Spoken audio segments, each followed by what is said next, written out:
নমস্কার বন্ধুরা, গল্পের চিলেকোঠা পরিবারে আপনাদের সকলকে স্বাগত জানাই।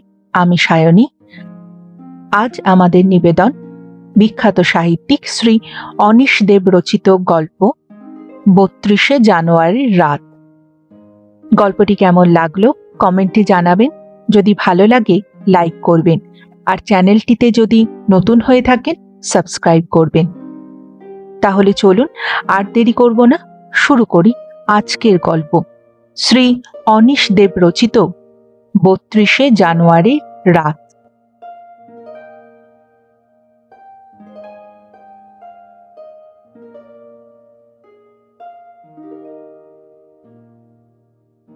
বারান্দায় এসে দাঁড়িয়েছে সুকান্ত।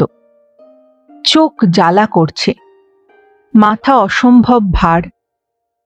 সামনে ভোরের আকাশ, নারকেল আর পেয়ারা গাছের সবুজ পাতা, কয়েকটা চঞ্চল পাখি, আর ওদের পিছনেই স্নিগ্ধ সূর্য সদ্য উঠে পড়েছে দিগন্তের আড়াল ছেড়ে। কিন্তু সুকান্তর মনে হচ্ছিল এটা পূব নয়, পশ্চিম দিক। লাল সূর্যটা যেন নেমে যাচ্ছে নিচের দিকে, ধীরে ধীরে ডুবে যাচ্ছে। সুকান্ত ডুবে যাচ্ছিল লজ্জা আর গ্লানি। গতকাল ছিল ফুলশয্যার রাত, যে রাতের কথা কখনো কোনো পুরুষ ভোলে না। অথচ সুকান্ত সেই রাতটাকে প্রাণপণে ভুলতে চাইছিল, যেন গতকালের রাতটা ওর জীবনে কখনো আসেনি। ভুলতে চাইছিল বলেই রাতটার কথা বেশি করে মনে পড়ছিল সুকান্তর। মনে পড়ছিল ওর নতুন বউ চন্দ্রিমার কথা। চন্দ্রিমা এখন ফুল দিয়ে সাজানো নতুন বিছানায় নিষ্পাপ সরল মুখে অসহায়ভাবে ঘুমিয়ে আছে। রাতটার কথা ভাবতে ভাবতেই সুকান্তর বুকের ভেতরটা মুচড়ে উঠল। শত চেষ্টাতেও নিজেকে ধরে রাখতে পারল না ও। কান্না পেয়ে গেল ওর। হাতের ওপরে মাথা রেখে ও নীরবে কাঁদতে লাগল। কিছুক্ষণ পর কে যেন আলতো করে ভালোবাসার হাত রাখল ওর মাথায়। হাতে স্পর্শে আশ্বাস খুঁজে পেল সুকান্ত, নির্ভরতা খুঁজে পেল। ও হাউ হাউ করে কাঁদতে শুরু করল। আর সোজা সরল মেয়েটা ওর মাথায় হাত বুলিয়ে দিতে লাগল। সুকান্ত ভেতরে ভেতরে ভেসে যাচ্ছিল অকুল পাথারে, ভাসতে ভাসতে পিছিয়ে যাচ্ছিল সেই দিনটাতে, যেদিন ওর দিল্লির অফিসের ঠিকানায় পৌঁছে গিয়েছিল মায়ের চিঠি। চিঠির বক্তব্য ছিল খুব সংক্ষিপ্ত। বরানগরের একটি মেয়েকে দেখে মায়ের খুব পছন্দ হয়েছে। মা ছোট মামাকে সঙ্গে করে মেয়ে দেখতে গিয়েছিলেন। মেয়ে বেশি দূর পড়াশুনো করতে পারেনি, তবে দেখতে খুব মিষ্টি, গানও জানে। ওদের ছোট পরিবার। মেয়ের ওপরে এক দাদা আছে, সদাগরি অফিসে চাকরি করে। বোনের বিয়ে দিয়ে তারপর সে বিয়ে করতে চায়। মেয়ের বাবা পিডব্লিউডিতে চাকরি করতেন, 2 বছর হলো রিটায়ার করেছেন। ওদের একতলা ছোট বাড়ি, তবে নিজেদের বাড়ি। মেয়ে দেখে, পরিবার দেখে ছোট মামারও খুব পছন্দ হয়েছে। এখন সুকান্ত একবার এসে দেখে গেলেই কথাবার্তা এগোনো যেতে পারে। সুকান্তর বাবা বহু বছর ধরেই বাতের ব্যথায় কাহিল। তাছাড়া অন্যান্য রোগের উপসর্গও তো কম নয়। বরাবরই তিনি সব ব্যাপারে সুকান্তর ছোট মামার ওপরে নির্ভর করেন। সুতরাং বিয়ের ব্যাপারে ছোট মামাই শেষ কথা। ছোট মামা খুব খুঁতখুঁতে মানুষ। এর আগেও অন্তত জনা10 পাত্রী দেখা হয়েছে। তার মধ্যে 3 জনকে মায়ের মনে ধরেছিল, কিন্তু ছোট মামা নাকচ করে দিয়েছেন। মাকে বলেছেন, কি বলো ছোটদি, ভাগ্নে আমার হীরের টুকরো ছেলে, ওর জন্য পন্টন তো কিছু চাইছি না, শুধু রূপে লক্ষ্মী আর গুণে সরস্বতী, ব্যাস। মাস 3 আগে দিল্লি থেকে শ্রীরামপুরে বাড়িতে এসেছিল সুকান্ত। তখন ছোট মামার এই না কুচু সাধের কথা জেনে মনে মনে বেশ একটু ভয়ই পেয়ে গিয়েছিল। শেষ পর্যন্ত ছোট মামার পছন্দসই মেয়ে পাওয়া যাবে তো। যাই হোক, মাকে আড়ালে পেয়ে ভাববার নিজের স্বাদটা জানিয়ে দিয়েছিল সুকান্ত। বলেছিল, ছোট মামার এতটা কড়াকড়ি না করলেই কি নয়। সুকান্তর একটি মাত্র ছোট বোন সুধা। দাদার জন্য পাত্রী খোঁজার ব্যাপারে ওর উৎসাহ কম ছিল না। বন্ধু মহলেও বেশ খটা করে জানিয়ে দিয়েছিল ওর দাদার জন্য মেয়ে দেখা চলছে। সেই কারণে আশপাশের এলাকা থেকেও খোঁজ খবর কম আসছিল না। দিল্লি ফিরে এসে সুকান্ত ফ্ল্যাটের খোঁজ করতে শুরু করে দিয়েছিল। ওর পছন্দের এলাকা ছিল চিত্তরঞ্জন পার্ক। অফিসের সহকর্মীদের ব্যাপারটা ও জানিয়েছিল, কারণ ও দিল্লিতে আছে মাত্র 2 বছর। অফিসে যারা আরো পুরনো তারা নিশ্চয়ই দিল্লির আস্তানার ব্যাপারে তার চেয়েও বেশি অভিজ্ঞ হবে। সুতরাং ওদের ইম্পোর্ট এক্সপোর্ট অফিস জুড়ে সে এক রীতিমতো হইচই। ডেপুটি ম্যানেজার সুকান্ত রায়চৌধুরী বিয়ে করতে চলেছে, ফ্ল্যাট খুঁজছে হন্যে হয়ে। লাঞ্চ আওয়ারে ওকে ঘিরেই যত জটলা। অফিস ক্যান্টিনের রামুদা আগেভাগেই বলে রেখেছেন, স্যার, আপনার বিয়ের পার্টিতে ক্যাটারিংয়ের অর্ডারটা যেন আমি পাই। কালীমাতার দিব্যি কেটে বলছি, 1 পয়সাও লাভ রাখব না। এমন আইটেম করব না, হোল লাইফ মনে রাখবেন। সুকান্ত নরম গলায় বলেছে, এখনো সেরকম কিছু ঠিক হয়নি রামুদা, হলে বলবো। ওদের অফিসের সিনিয়র ড্রাফটসম্যান সঞ্জীব বোস একদিন লাঞ্চের পর পান চিবোতে চিবোতে বলেছিলেন, সুকান্ত বাবু, শুনলাম আপনি নাকি খোঁয়াড়ে ঢুকছেন। খোঁয়ার? সুকান্ত বেশ অবাক হয়েছে। হ্যাঁ, মানে গোয়াল বললে খারাপ শোনায়। বোস্তা পানের রসে রাঙানো ঠোঁট টিপে হেসে মন্তব্য করছেন, ওই যেমন দালাল বললে শুনতে খারাপ লাগে, অথচ বোকার বললে বেশ সাহেবি সাহেবি ব্যাপার মনে হয়, এই সেই রকম।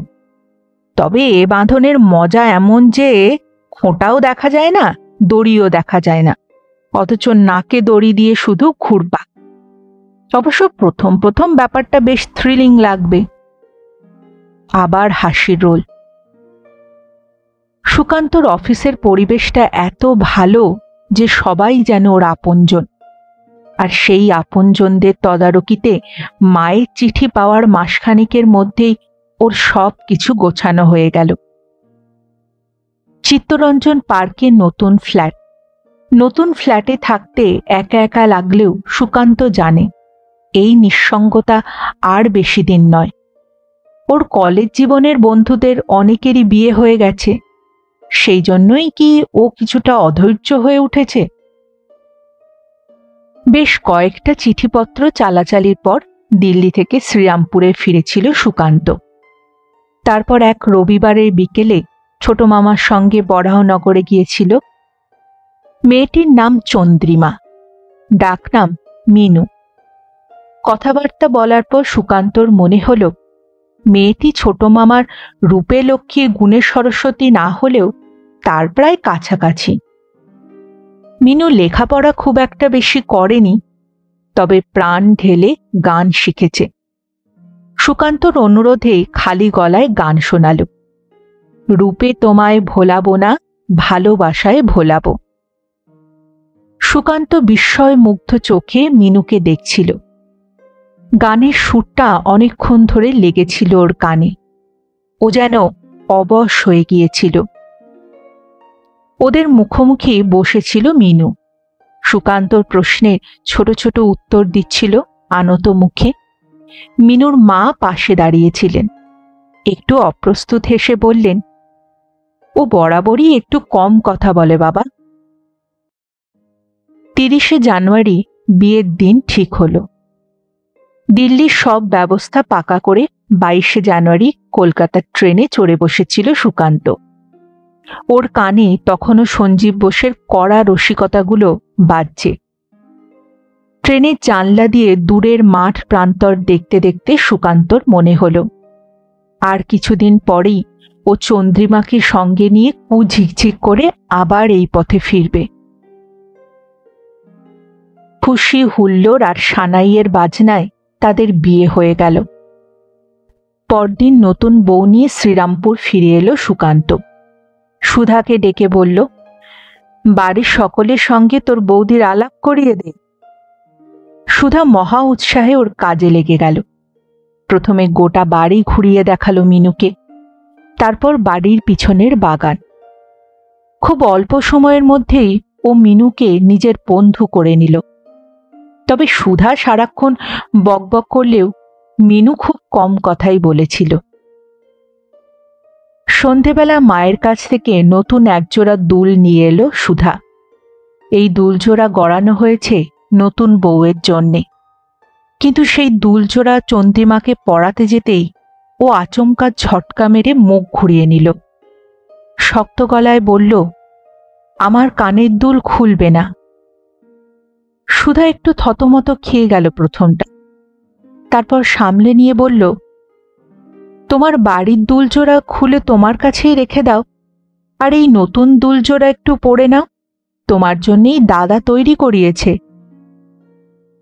চন্দ্রিমা সুধার দিক থেকে মুখ ফিরিয়েই বসে রইল। আবার বলল, গয়না খুলব না, মা বারণ করে দিয়েছে।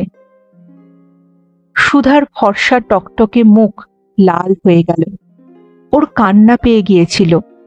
কোনো রকমে কান্না চেপে ছুটে ঘর থেকে বেরিয়ে গেল। সুকান্ত তখন হেঁটে আসছিল ওর ঘরের দিকেই। সুধাকে ওরকম ভাবে ছুটে বেরিয়ে যেতে দেখে সে অবাক হলো। ঘরে ঢুকে মিনুকে জিজ্ঞেস করল, কি হয়েছে? সুধা ওরকম ভাবে চলে গেল কেন? কিছুক্ষণ চুপ করে থেকে মিনু বললে, আমি কি জানি। একটু পরে আবার বলল, আপনি আমার কাছে থাকুন তো, আমাকে ছেড়ে কোথাও যাবেন না। সুকান্ত হেসে মিনুর কাছে এগিয়ে গেল। আশেপাশে তাকিয়ে দেখল কেউ নেই। তখনও চট করে মিনুর মাথায় হাত বুলিয়ে দিয়ে বলল, বোকা মেয়ে, আপনি নয় তুমি বলো। মিনু বলল, ঠিক আছে। সুকান্ত একটু হেসে ঘর ছেড়ে বেরোলো সুধার খোঁজে। নিজের ছোট বোনটাকেও তো কম ভালোবাসে না। কিন্তু সুধা কিছুই ভাঙল না দাদার কাছে। একদিন দেখেই কাউকে বিচার করা ঠিক নয়। ও জোর করে মুখে হাসি ফুটিয়ে বলল, সত্যি বলছি দাদা, কিচ্ছু হয়নি। তবে বৌদি দেখছি তোকে ছেড়ে এক দণ্ডও থাকতে চাইছে না। শেষের কথাটা সুধা মজা করে বললেও সুকান্ত একটু অস্বস্তিতেই পড়েছিল। কারণ সেই ফেরা থেকেই ও লক্ষ্য করছে চন্দ্রিমা প্রায় সবসময়ই ওর কাছে কাছে থাকছে। সুকান্তরও যে ইচ্ছেটা কম তা নয়, কিন্তু একটু ধৈর্যের পরীক্ষা তো দিতেই হবে। সুকান্তর ধৈর্যের পরীক্ষা শেষ হলো ফুলশয্যার রাতে। ফুল দিয়ে সাজানো ঘরে ওরা দুজনে যখন একা হলো, তখন রাত 12:30। ঘরের জানলা দরজা বন্ধ, শুধু পূবের বারান্দার দিকের দরজাটা খোলা। একটু পরেই সুকান্ত ওটা বন্ধ করে দেবে। সুকান্ত মিনুর কাছাকাছি এসে বলল, নরম গলায় জিজ্ঞেস করল, ঠিক মতো খেয়েছ তো? মিনু মুখ ঘুরিয়ে নিয়ে হাসল। সুকান্ত এর মানে বুঝতে পারল না। অবাক হয়ে জিজ্ঞেস করল, হাসির কি হলো? মিনু কোনো জবাব দিল না। সুকান্ত এবার অন্য প্রসঙ্গে গেল। আমাদের বাড়ি তোমার পছন্দ হয়েছে মিনু? মিনু ঘাড় নাড়ল। আর আমাকে? মিনু আবার ঘাড় নাড়ল। শাড়ির ভাঁজ থেকে একটা চিঠি বের করে সুকান্তর হাতে দিল মিনু। তারপর মুখ নামিয়ে বসে রইল। অবাক হয়ে চিঠিটা নিল সুকান্ত, খুলে পড়ল। বৃষ্টি ভালোবাসি, আকাশ ভালোবাসি, সংসার ভালোবাসি, আর তোমাকে ভালোবাসি, চন্দ্রিমা। মুক্তোর মতো সুন্দর হাতের লেখা, তার চেয়েও সুন্দর চন্দ্রিমার মুখ। ওর দিকে কয়েক পলক তাকিয়ে থেকেই সুকান্ত বলল, চন্দ্রিমা, তোমার এই 4 রকম ভালোবাসা দিয়ে আমাকে ঘিরে রাখবে তো? চন্দ্রিমা মুখ নিচু করেই বলল, মা বারবার বলে দিয়েছে। সুকান্ত একটা ধাক্কা খেল। একটা অদ্ভুত চিন্তা কাল সর্পের মতো ওকে ঘিরে ধরছিল। ও উঠে গিয়ে বারান্দার দিকে দরজাটা ভালো করে বন্ধ করে দিয়ে এলো। তারপর ফিরে এলো বিছানায়। মিনুর একটা হাত চেপে ধরে চিঠিটা দেখিয়ে বলল, এ চিঠিটা কেন লিখেছ মিনু? চন্দ্রিমা বলল, মা লিখিয়েছে, বলেছে ফুল দিয়ে সাজানো বিছানায় বসে তোমার হাতে দিতে। সুকান্তর বুকের ভেতরে একটা চাপা ঠিপঠিপ শব্দ শুরু হয়েছিল। তারপর আর কি করতে বলেছে? বলেছে শাড়ি জামা কাপড় খুলতে, তুমি যা খুশি করো না কেন তাতে বাধা না দিতে। যা খুশি বলতে? সে তো আমি জানি না।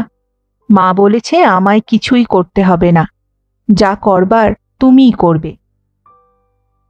তোমার মা তোমাকে সবকিছু শিখিয়ে দেয়? হ্যাঁ। আর কি শিখিয়ে দিয়েছে? বলেছে সবসময় তোমার কাছে কাছে থাকতে, তুমি ছাড়া আর কেউ টাকা পয়সা গয়না চাইলে না দিতে। সুকান্তর ভেতরে একটা ভাঙচুর চলছিল। ও মিনুর কাঁধ ধরে ওকে নিজের দিকে ফেরালো। জিজ্ঞেস করল, আজ কি বার মিনু? মিনু সরাসরি ওর চোখের দিকে তাকিয়ে হেসে বলল, 3 বার। না, আমি বলছি আজ কত তারিখ? মিনু উত্তর দিল না। আজ কত তারিখ? মিনু গোজ হয়ে বলল, জানি না, মা বলেছে কম কথা বলতে, নইলে সবাই ধরে ফেলবে। সুকান্ত দেয়ালে ঝোলানো ক্যালেন্ডারের দিকে আঙুল দেখিয়ে বলল, ওদিকে দেখে বলো, কাল 31শে জানুয়ারি ছিল, তাহলে আজ কত তারিখ? মিনু সিরিয়াস মুখে স্বামীর দিকে তাকিয়ে রইল। তারপর বলল, 32শে জানুয়ারি, 31-এর পর 32। সুকান্ত আর পারল না। মিনুকে ছেড়ে দিয়ে মুখ ঢাকল 2 হাতে। ভগবান, কেন আমারে সর্বনাশ করলে, কেন? এরপর রাত 4টে পর্যন্ত মিনুকে অনেক প্রশ্ন করেছে সুকান্ত, আর মিনুর অদ্ভুত অদ্ভুত সব উত্তর শুনেছে।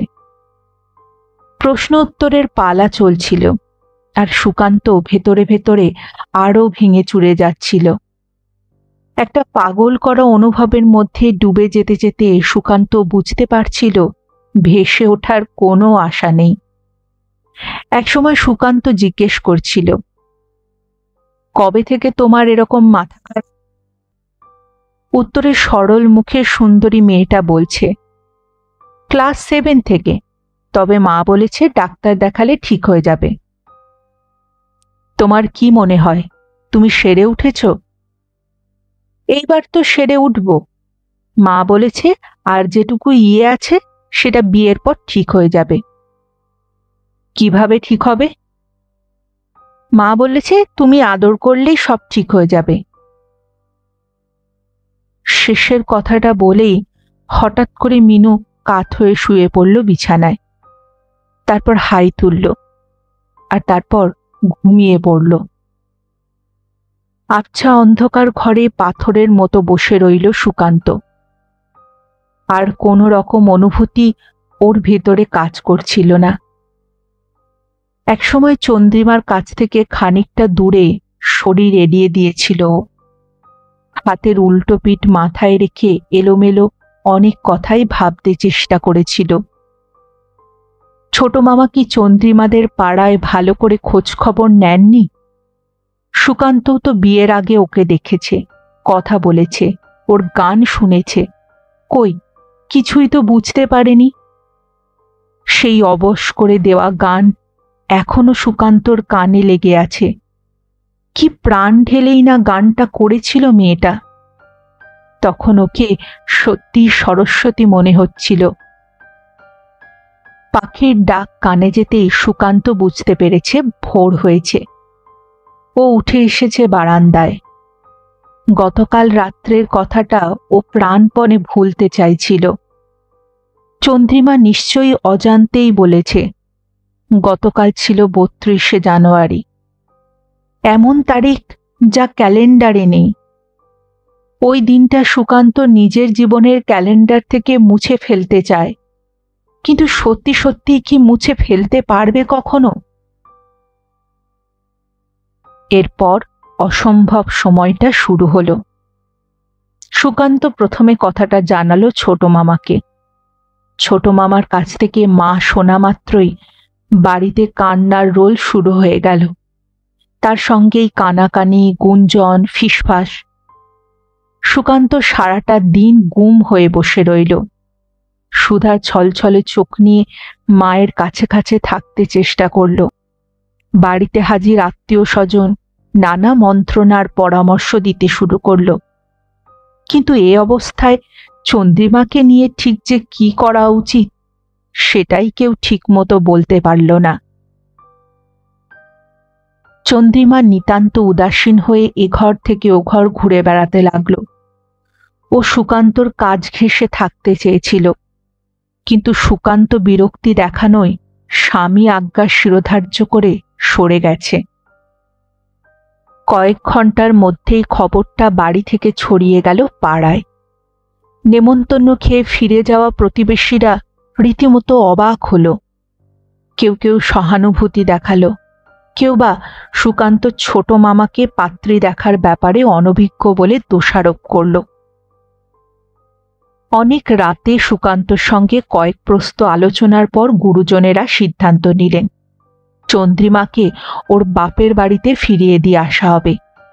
সুকান্তর সঙ্গে করে তারা ৪-৫ জন এই অপ্রিয় দায়িত্ব পালন করতে যাবেন। ছোট মামা এর মধ্যেই পাড়ার উকিলের সঙ্গে ব্যাপারটা নিয়ে পরামর্শ করেছেন। তিনি বলেছেন, মেয়েটা যে অ্যাবনর্মাল তার প্রমাণ চাই, তা না হলে ডিভোর্স পাওয়ার অসুবিধে হতে পারে। এই সমস্যা মাথায় করে পরদিন দুপুরে সুকান্তরা চলে গেল চন্দ্রিমাদের বাড়ি। চন্দ্রিমাকে দেখেই ওর মা আঁচলে মুখ গুজে কেঁদে ফেললেন। সুকান্তর একটু খারাপ লাগছিল, কিন্তু কিছু করার নেই। ওর নিজের ওপর দিয়েও তো ঝড় কম যায়নি। চন্দ্রিমার মাকে ওরা প্রায় ঘিরে ধরল। প্রশ্নে প্রশ্নে ভদ্রমহিলাকে একেবারে নাস্তানবুদ করে দিল। চন্দ্রিমা মাকে আঁকড়ে বসেছিল বিছানায়। ওর বাবা করুণ মুখে ঘরের এক কোণে গদি ছেঁড়া একটা সোফায় চুপচাপ বসে রয়েছেন। চন্দ্রিমার দাদা বাড়িতে ছিলেন না। তীব্র প্রশ্নের মুখোমুখি হয়েও চন্দ্রিমার মা একটুও ভেঙে পড়লেন না। ভদ্রমহিলার স্থৈর্য, ব্যক্তিত্ব সুকান্তকেও অবাক করেছিল। তিনি বারবার শুধু বলতে লাগলেন, চিকিৎসা করালে মিনু ঠিক হয়ে যাবে, ওর মাথায় এমন কিছু দোষ নেই। কথাবার্তা ক্রমেই কথা কাটাকাটির চেহারা নিচ্ছিল। সুকান্ত নাটকের দর্শকের মতো সব কিছু দেখছিল, শুনছিল। হঠাৎই কি ভেবে ও চন্দ্রিমার মায়ের কাছে এগিয়ে গেল। স্পষ্ট করে বলল, মা, আমারই ভুল হয়েছে, আমি মিনুর ট্রিটমেন্ট করাবো। যত যাই হোক, ও এখন আমার স্ত্রী। ছোট মামা স্তম্ভিত হয়ে সুকান্তর দিকে তাকিয়ে রইলেন। গুরুজনদের কি একজন যেন বলে উঠল, সুকান্ত, তুমি এসব কি বলছো? সুকান্ত কোনো কিছু ভ্রুক্ষেপ না করে চন্দ্রিমার মাকে বলল, আপনি মিনু চিকিৎসার সব কাগজপত্র, প্রেসক্রিপশন আমাকে দিন। আমি দিল্লিতে নিয়ে গিয়ে বড় বড় স্পেশালিস্ট দেখাবো। দরকার হলে আমেরিকা নিয়ে যাব ওকে। আপনি কোনো চিন্তা করবেন না, ও সেরে উঠবেই। ভদ্রমহিলা হাউ হাউ করে কেঁদে ফেললেন। একটু পরে দুটো মোটা ফাইল নিয়ে বেরিয়ে এলেন। সুকান্তর হাতে ফাইল দুটো দিয়ে বললেন, এই নাও বাবা, এতে ওর 12 বছরের সমস্ত ডাক্তারি কাগজপত্র আছে। সুকান্ত মেডিকেল ফাইল দুটো এগিয়ে দিল ওর ছোট মামার দিকে। আবেগহীন গলায় বলল, আজই লয়ারের সঙ্গে কথা বলুন, এর চেয়ে বড় প্রমাণ আর হয় না। তারপর অপরিচিতের চোখে চন্দ্রিমার মা ও বাবার দিকে তাকিয়ে সুকান্ত বলল, আপনারা শয়তানি করে আমার লাইফটা শেষ করে দিয়েছেন। লোকের কাছে আমি মুখ দেখাতে পারছি না। যদি ভালোই ভালোই মেয়ের ডিভোর্স করিয়ে নেন তো ভালো, নইলে কোর্টে দেখা হবে। সুকান্তর ভেতরটা অদ্ভুত আক্রোশে টকবক করে ফুটছিল। ওর মাথার শিরা দপদপ করছিল। চন্দ্রিমার মা চিৎকার করে কেঁদে উঠলেন, আমার মেয়েটার কি হবে? ছোট মামা একটা বড় সুটকেস চন্দ্রিমার মায়ের হাতে দিয়ে বললেন, আপনার মেয়ের গয়নাগাটি, শাড়ি, জামা কাপড় আপনারা যা যা দিয়েছেন সব এতে আছে। ভালো করে দেখে নিয়ে এই কাগজটায় সই করে দিন। গোটা বাড়িটাকে বিধ্বস্ত শ্মশান করে দিয়ে সুকান্তরা ফিরে এলো। তারপর কদিন ধরে চলল উকিলের কাছে ছোটাছুটি। ব্যাপারটাকে মোটামুটি একটা জায়গায় দাঁড় করিয়ে সুকান্ত ছন্নছাড়া মন নিয়ে চড়ে বসল দিল্লি ট্রেনে। ট্রেন গাছপালা মাঠঘাটের মাঝখান দিয়ে ছুটছিল। সুকান্তর মনে পড়ল চন্দ্রিমার কথা। সবকিছু যদি ঠিকঠাক হতো তাহলে এখন ওর পাশে চন্দ্রিমারই তো বসে থাকার কথা ছিল। সুকান্তর খুব খারাপ লাগছিল, আর একই সঙ্গে অস্বস্তি হচ্ছিল এই কথা ভেবে যে কি করে ওই অফিসের সহকর্মীদের মুখোমুখি হবে, কি করে রামুদাকে দেওয়া ক্যাটারিংয়ের অর্ডার ক্যান্সেল করবে, আর সেই সাজানো ফ্ল্যাটটা নিয়েই বা ওর এখন কি করা উচিত। ট্রেনের জানলা দিয়ে সুকান্ত গাছপালা দেখছিল আর এসব কথা ভাবছিল। মিনুকে ঘিরে সুকান্ত অনেক দূর পর্যন্ত স্বপ্ন দেখে ফেলেছিল। ওগুলো শিমুল তুলো হয়ে ভেসে যাচ্ছে বাতাসে, আর ট্রেন ছুটে চলছে অক্লান্তভাবে। রাতে ফ্ল্যাটে পৌঁছে মালপত্র এদিক ওদিক রেখে সুকান্ত কিছু না খেয়ে শুয়ে পড়েছিল বিছানায়। ডবল বেড বিছানার খালি অংশটা ওকে বারবার বিব্রত করছিল। অন্ধকারে প্রায় ঘণ্টাখানেক এপাশ ওপাশ করার পর ও ঘুমিয়ে পড়ল। রাতের স্বপ্নের ভিতরে মিনু ওকে গান শোনাল, রূপে তোমায় ভোলাবো না, ভালোবাসায় ভোলাবো। কখনো ওর মনে হলো মিনু ওর মাথায় হাত বুলিয়ে দিতে দিতে বলছে, এ কি, তুমি কাঁদছ কেন? সকালে ঘুম থেকে উঠে এদিক ওদিক ফেলে রাখা সুটকেসগুলো টেনে নিয়ে এলো বিছানার কাছে। ওগুলো খুলে জিনিসপত্র গোছগাছ করতে শুরু করলো। খালি ফ্ল্যাটে ছোটখাটো প্রত্যেকটা শব্দ কেমন ফাঁপা শোনাচ্ছিল। সুকান্তর কিচ্ছু ভালো লাগছিল না। তখন হঠাৎই একটা ধুতির ভাঁজ থেকে একটা কাগজ খসে পড়ল বিছানায়। কাগজটা তুলে নিয়ে দেখল সুকান্ত, মিনুর সেই চিঠি। বৃষ্টি ভালোবাসি, আকাশ ভালোবাসি, সংসার ভালোবাসি, আর তোমাকে ভালোবাসি, চন্দ্রিমা। চিঠিটা হাতে নিয়ে অনেকক্ষণ চুপ করে বসে রইল সুকান্ত। মিনু বলেছিল এই 4 রকম ভালোবাসা দিয়ে ওকে ঘিরে রাখবে। ঘরের 4 দেওয়ালের দিকে তাকালো সুকান্ত। মিনুকে সঙ্গে নিয়ে এলে এই দেওয়ালগুলো ভালোবাসা হয়ে যেত। সুকান্তর হঠাৎই কেমন জেদ চেপে গেল। রামুদার অর্ডার ও ক্যান্সেল করবে না, মিনুকে ও এখানেই নিয়ে আসবে, সেই সঙ্গে মেডিকেল ফাইল দুটো। দিল্লিতে অনেক বড় বড় ডাক্তার আছে, মিনুকে ভালো করে তোলার জন্য চেষ্টা করে দেখবে সুকান্ত। মানুষ থেকে হয়তো দেবতা হওয়া যায় না, কিন্তু অমানুষ থেকে তো মানুষ হওয়াই যায়।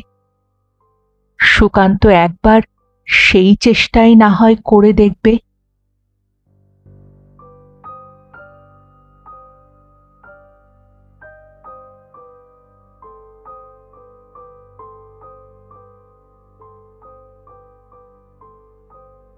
শুনছিলেন আজকের গল্প শ্রী অনীশ দেব রচিত ৩২শে জানুয়ারির রাত। ফিরে আসছি আরেকটি গল্পের সঙ্গে কিছুদিনের মধ্যে। ততদিন ভালো থাকবেন, সুস্থ থাকবেন এবং গল্পে থাকবেন। আর আমার গল্প পাঠ ও উপস্থাপনা যদি ভালো লাগে তাহলে লাইক আর কমেন্ট করবেন এবং চ্যানেলটিতে যদি নতুন হয়ে থাকেন সাবস্ক্রাইব করবেন। এতে আমার উৎসাহ ও আত্মবিশ্বাস দুইই বাড়ে। তাহলে আজ এখানেই বিদায় নিচ্ছি। আবার দেখা হচ্ছে। নমস্কার।